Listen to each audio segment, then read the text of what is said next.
Blessed Shabbat, brothers and sisters, Hebrews in Jamaica, the Caribbeans the West, to the four corners of the earth scattered greetings. This Shabbat lesson, we're going to title it the two olive tree and the two candlesticks. The two olive tree and the two candlesticks. Okay, let's get into it, brothers and sisters. Revelation 11, 1 to 7. 1611 KJV.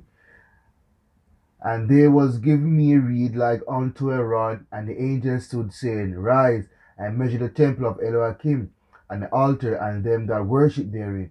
But the court which is without the temple leave out, and measure it not, for it is given unto the Gentiles, and the holy city shall they tread underfoot 40 and 2 months. And I will give power unto my two witnesses, and they shall prophesy 1,260 days, clothed in sackcloth. These are the two olive trees and the two candlesticks, standing before the Elohim of the earth. And if any man will hurt them, fire proceeded out of their mouth and devour their enemies. And if any man will hurt them, he must in this manner be killed. These have power to shut heaven, that it rain not in the days of their prophecy, and have power over waters to turn them to blood, and to smite the earth with all plagues as often as they will. And when they shall have finished their testimony, the beast that ascended out of the bottomless pit shall make war against them, and shall overcome them and kill them. So the beast that will arise is the symbol of the political government system, brothers and sisters, right? The two olive trees and two candlesticks. The first mystery to solve is who or what are the two witnesses, described as two olive trees and two candlesticks standing before the Elohim of the earth. Let's go back to the Bible, brothers and sisters, for some clues. The chapter begins with measuring the temple. So let's look first at the candlestick inside the temple. Inside the Old Testament temple was a candlestick with 7 lamps that were to be always kept burning. So the 7 lamps also represent the 7 spirits of the Most High, brothers and sisters. You can research that in the scriptures. Also check out my video, Flat Earth. Right, brothers and sisters. So the 7 candlestick also represents the 7 spirit of Yahuwah Tisavahot. Right. What did they use as fuel for the lamps? Right, Leviticus 24:2.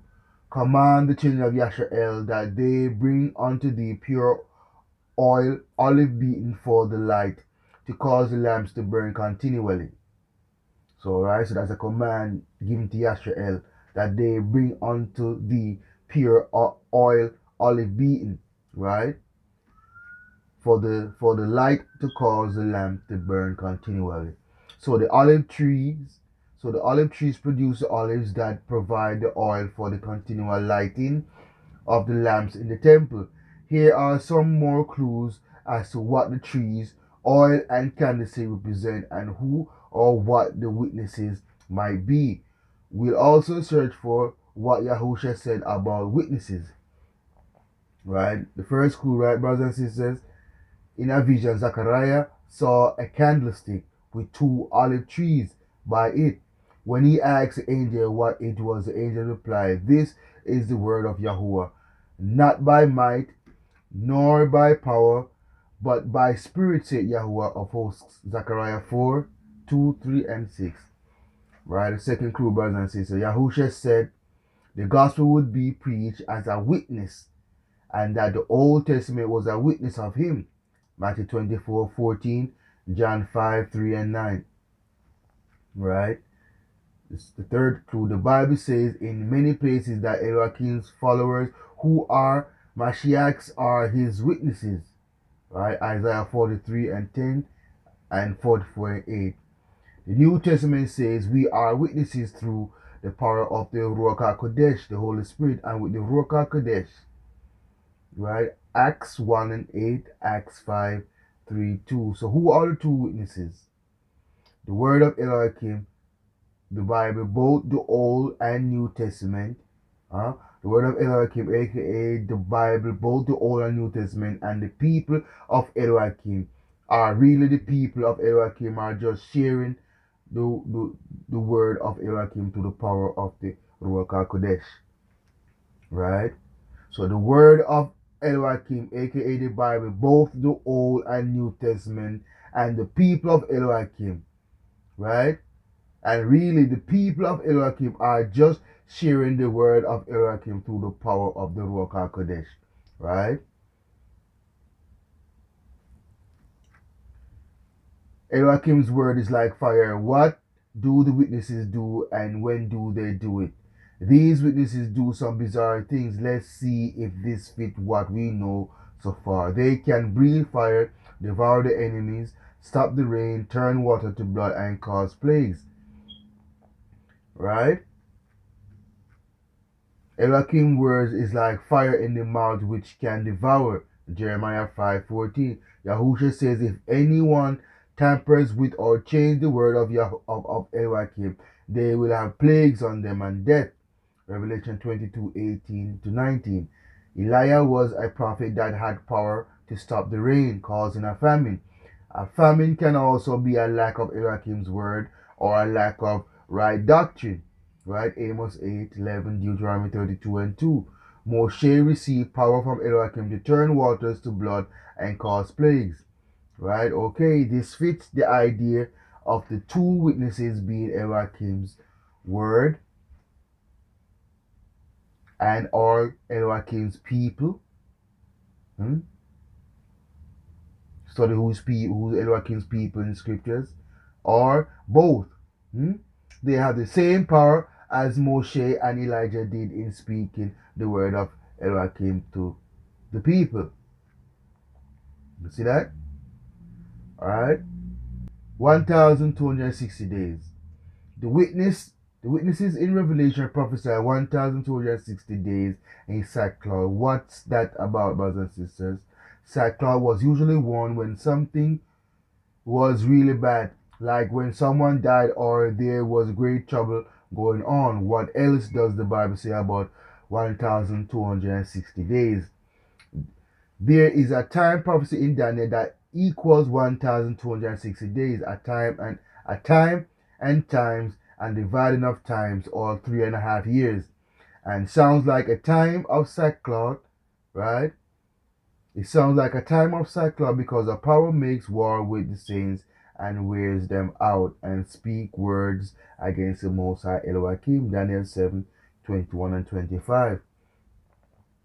During a time of 1,260 prophetic days, which equals to 1,260 years, called the Dark Ages, the Bible and true believers were persecuted by a power that hated Elohim's word and tried to wipe it out. There was a shortage of Elohim's word because this power made it illegal to own the Bible and read it for yourself. And this is the Catholic Church, the power that be. The Dark Ages is one of, but equates to the persecution of Jews who fled Northeast Africa after 70 AD into Portuguese and Spain, and some into Africa. Then comes Arab transatlantic slave trade that persecuted the Hebrews there, and in chattel slavery where the Jews, Hebrews, was not permitted to read even the Bible in the land of our captive, whither we were scattered. Right? Can history repeat itself? Many people believe these two witnesses will appear just before the second coming of Yahusha. Since the Bible has explained, the witnesses are the Bible and the people of Elohim. They do continue their witness until the end of time. And yes, history has a way of repeating itself. Right?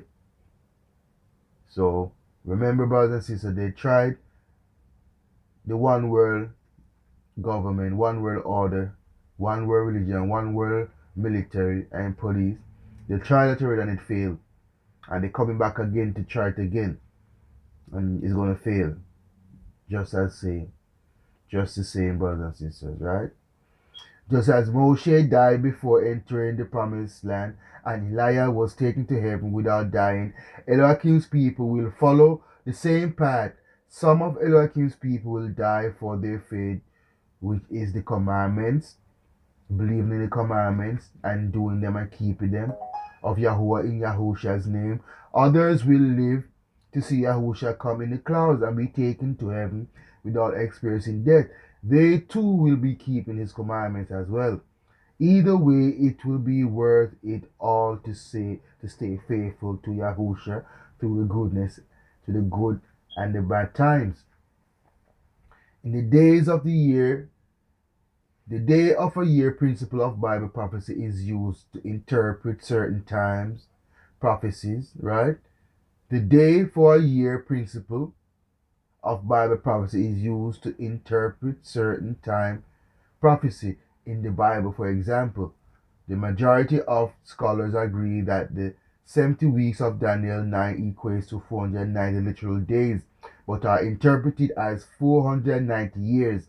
Numbers 14:34 and Ezekiel 4:6 confirm, or Ezekiel 4:6 confirm, right?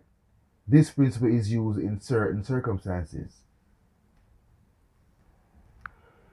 All right, brothers and sisters, let's look at Ezekiel 4 and 6, right? And it says, 1611 KJV, and it says, and when thou hast accomplished them, lie again on the right side, and thou shalt hear, and thou shalt bear the iniquity of the house of Yehuda 40 days, right?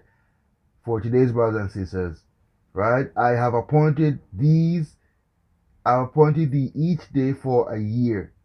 You see that? Let me repeat it again. Ezekiel 4, 6, 1611 KJV, right? And when thou hast accomplished them, lie again on the right side, and thou shalt bear the iniquity of the house of Yehuda 40 days, right? Right, brothers and sisters? 40 days, right? I have appointed thee each day for a year. So in turns, it end up becoming 40 years because the Most High appoint a year for each day. You see, so they end up being appointed 40 years, brothers and sisters. So I just want to point that out so you could understand the days and year in scriptures, in prophecy. Right? Right, brothers and sisters. So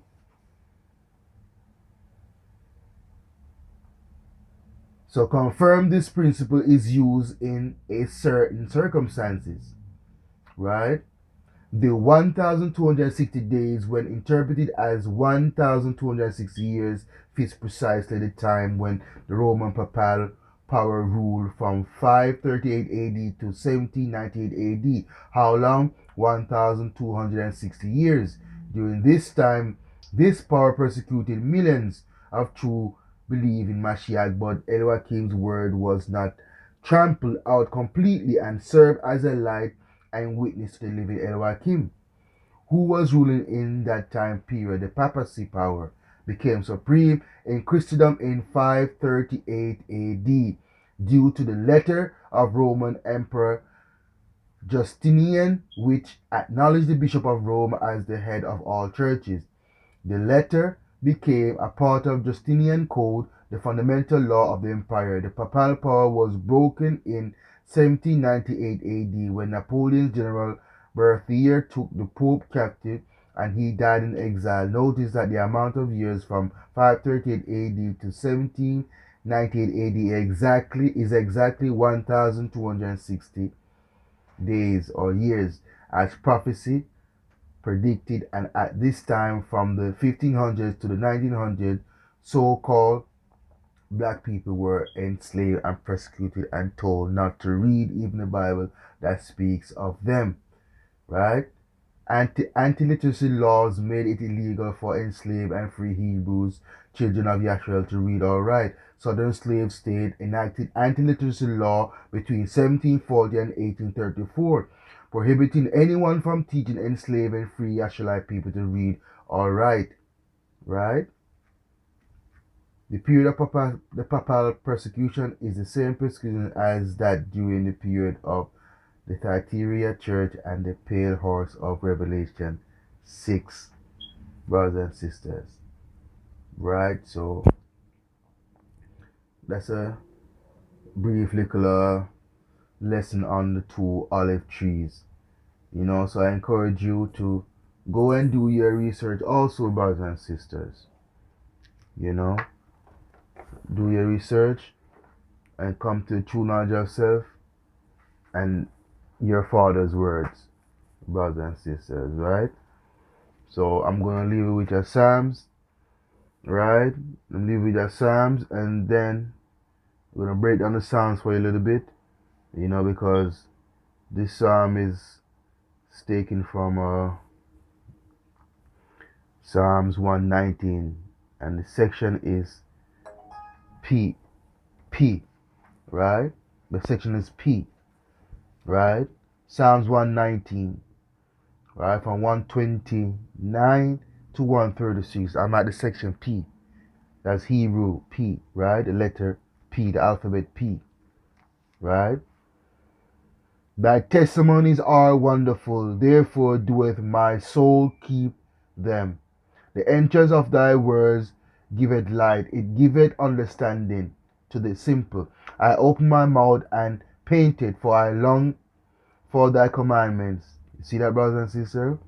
Let me go over this again. Thy testimonies are wonderful, therefore doeth my soul keep them. The entrance of thy words giveth light, it giveth understanding to the simple. I open my mouth and painted, for I long for thy commandments. Look thou upon me and be merciful unto me, as thou usest to do unto those that love thy name. You see that again, brothers and sisters? His name. What is his name? And his son's name, if thou can tell. Order my steps in thy word, and let not any iniquity have dominion over me. Deliver me from the oppression of man, so will I keep thy precept. Make thy face to shine upon thy servant, and teach me thy statutes. Rivers of waters run down mine eyes, because they keep not thy law. Right? So let's break this down, brothers and sisters. Right? Take a look on the screen, brothers and sisters. You will see the image, or the word in Hebrew for P, or pay. Right? Let's break this down. The meaning of P, right? P. Psalms 119. The meaning of P in Psalm 119, brothers and sisters. Looking at the letters of the Hebrew alphabet as I reflect on these sections. Simply knowing the letters, definition opens new realms of meaning. The 17 letter of the Hebrew alphabet, P, or pay, means mouth and implies expressions. That meaning peaks in verse 131. I open my mouth and pain, because I long for the commandments. I long for your commandments. What an expression or of desire do I long for Elohim's commandments so intensely that desire steals my breath until I open my mouth and paint. Let's look at this verse in the context of its P section. Psalms 119, brothers and sisters. Right? 129 to 131. Right? Thy testimonies are wonderful, therefore doeth my soul keep them. The entrance of thy words giveth light, it giveth understanding unto the simple. I opened my mouth and painted, for I longed for thy commandments. Okay, brothers and sisters, right? So the section begins with the praises for Elohim's wonderful word, closely followed by a covenant-keeping confession. As Elohim commands, the psalmist loves Elohim's word with all his heart, mind, and soul. For him, keeping Elohim's commandment isn't a matter of mere emotion, heart, or sterile doctrine, mind. It is a comprehensive and full-orbed obedience that permeates even the most integral aspect of being, the soul. Because the covenant keeping begins in the soul, it brings light to the mind and gives wisdom to the simple. And it generates an emotional longing so palpable that the psalmist compares it to hyperventilating. The next 4 verses are a series of petitions. Psalms 119, 132 to 135. Look thou upon me and be merciful unto me, as thou usest to do unto those that love thy name. See, brothers and sisters, thy name, right? What is his name and what is his son's name, if thou can tell? Order my steps in thy word, and let not thy iniquity have dominion over me. Deliver me from the oppression of man, so will I keep thy precept. Make thy face to shine upon thy servant, and teach me thy statutes. Notice the progression of the petitions. The psalmist asks Elohim to turn and be gracious, because that's how Elohim acts towards those who love him. Then he specifically requests that Elohim will keep him from sin, asking Elohim to steady his steps and prohibit sin's dominion. Once the psalmist has acknowledged Elohim's grace dealing with his people and his own propensity towards sin, he begs for redemption from oppression. And as we've noted earlier, redemption is always for a purpose to keep Elohim's precepts. So when you ask the Most High forgiveness and the Most High for guidance and protection, you must always accompany with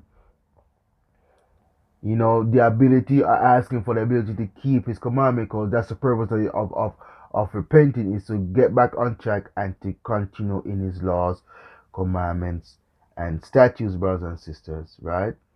This section includes with a highly visible depiction of the weeping Psalms, right? Psalms 119, 136, right? 1611 KJV. Rivers of water ran down mine eyes, because they kept not thy law, right? We see the psalmist weep streams of tears. So we see the psalmist weep, streams of tears flow from his eyes, because his people are not keeping Elohim's law, right? We live in a broken world. Is your heart broken over your own sin and the sin of others? Do you shed real tears, brothers and sisters, when you see Elohim's laws broken? Huh? May we all open our mouths and paint with longing for Elohim's word. May we keep that word with all our hearts, minds, and even our souls. May we weep when we see Elohim's law broken, and pray for the grace of Elohim of Yashrael to all of us wretched sinners. Right, Yashrael? We need to come back to these laws, commandments, and statutes. Right? King David say, create in me a clean heart, O Yahuwah, and renew a right spirit within me.